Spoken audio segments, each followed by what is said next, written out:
বন্ধুরা, আশা করছি তোমরা সকলেই জানো যে ফুড এসে কিন্তু তোমাদের এক্সাম ডেট ঘোষণা করে দেওয়া হয়েছে। ফুড এসের যে পরীক্ষা সেটি তোমাদের মার্চ মাসের 16-17 তারিখে কিন্তু তোমাদের হতে চলেছে। হাতে তোমাদের কাছে এখনও 65 দিন মতো সময় আছে। তোমরা যদি এখনও স্টাডি শুরুই না করে থাকো, তবুও কিন্তু এই 65 দিন তোমাদের কাছে কিন্তু একটা হিউজ সময়। এখন থেকেও যদি তোমরা শুরু করো তাহলেও যেটা আছে তোমরা কিন্তু একটি ভালো স্কোর দাঁড় করাতে পারবে। লাস্ট এখন মুহূর্তে তোমাদের যেগুলো প্রয়োজন সেগুলো হলো তোমাদের প্র্যাকটিস করা খুবই কিন্তু ইম্পর্টেন্ট। এবং এই প্র্যাকটিস করাকে আমরা মাথায় রেখে তোমাদের একটি সিরিজ শুরু করেছি ম্যাথের উপরে, যেখানে আমরা সুবীর দাসের সম্পূর্ণ ম্যাথ বুককে সলিউশন করছি। অলরেডি তোমাদের দুটো ক্লাস দেওয়া হয়ে গিয়েছে, সেটি দেখো সুন্দর করে তোমাদের প্লেলিস্ট তৈরি করে দেওয়া আছে। আমি আই বাটনের লিঙ্ক দিয়ে দেবো এখানে, তোমরা সেখানে ভিজিট করে অবশ্যই দেখে নেবে। সেখানে তোমাদের লসাগু গসাগু অধ্যায় এবং অনুপাত এবং সমানুপাতে অধ্যায়কে করানো হয়েছে, যেটা আমি অ্যানাউন্স করেছিলাম তোমাদের প্রতি রবিবার করে থাকবে। তখন যেটা আছে তোমাদের এক্সাম ডেটটা ঘোষণা হয়নি।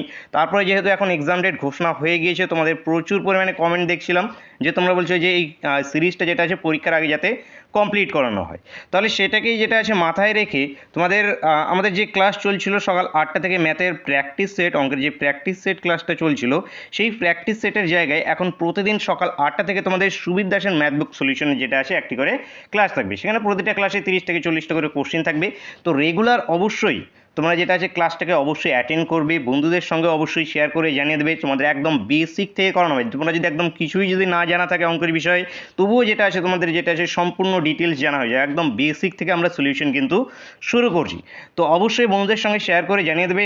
কাল থেকে যেটা আছে তোমাদের কন্টিনিউ আকারে যেটা আছে ক্লাসটা চলবে। আশা করা যাচ্ছে তোমাদের পরীক্ষার আগে যেটা আছে সম্পূর্ণ প্রক্রিয়া যেটা আছে সলিউশন করিয়ে দিতে পারবো।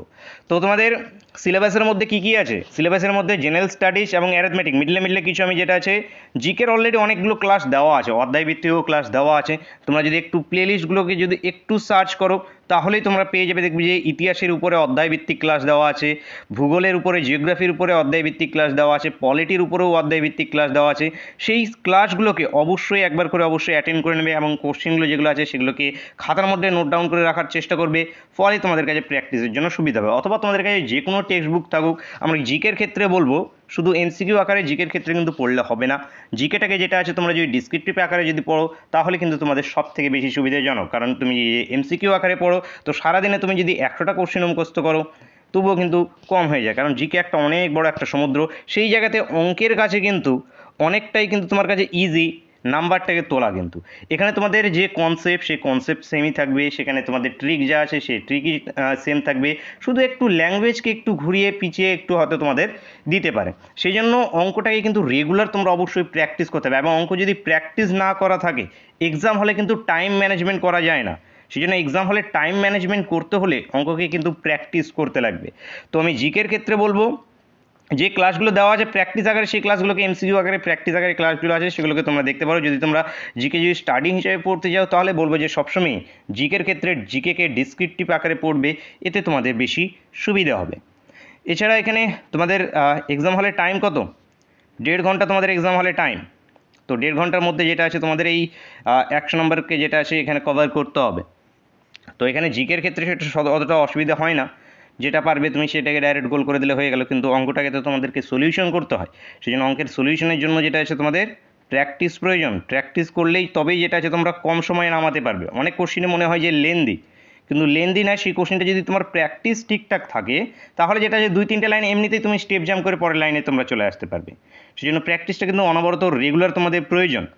তো অবশ্যই যে সিরিজটা তোমাদের কাল থেকে চলবে অবশ্যই প্রত্যেকে অ্যাটেন্ড করবে। আশা করছি তোমাদের অঙ্কের প্রতি যদি একদম দুর্বলতা থাকে সেই দুর্বলতাও আশা করছি দূর হয়ে যাবে এবং অঙ্কে তোমরা ভালো একটি স্কোর দাঁড় করতে পারবে।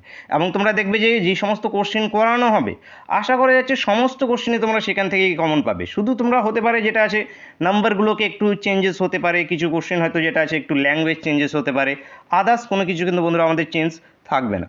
সেই জন্য ম্যাথের প্রতি অবশ্যই ফোকাস রাখবে। এই জায়গাটায় কিন্তু ক্যারি করা যেটা আছে নাম্বারটা ইজিলি অন্তত 45+ যেটা আছে আনতেই লাগবে। এবার 45+ টার্গেট নিয়ে যেটা আছে চলবে এখানে। তো এই ভিডিওতে এই সমস্ত কিছু অ্যানাউন্সমেন্টই থাকছে। তো তোমরা চেষ্টা করবে কাল থেকে রেগুলার আকারে অবশ্যই ক্লাসটাকে অ্যাটেন্ড করার জন্য এবং ভিডিওকে অবশ্যই একটি লাইক করে দেবে, বন্ধুদের সঙ্গে শেয়ার করতে ভুলবে না এবং চ্যানেলে প্রথমবার ভিজিট করলে অবশ্যই সাবস্ক্রাইব করে নেবে। Thank you for watching.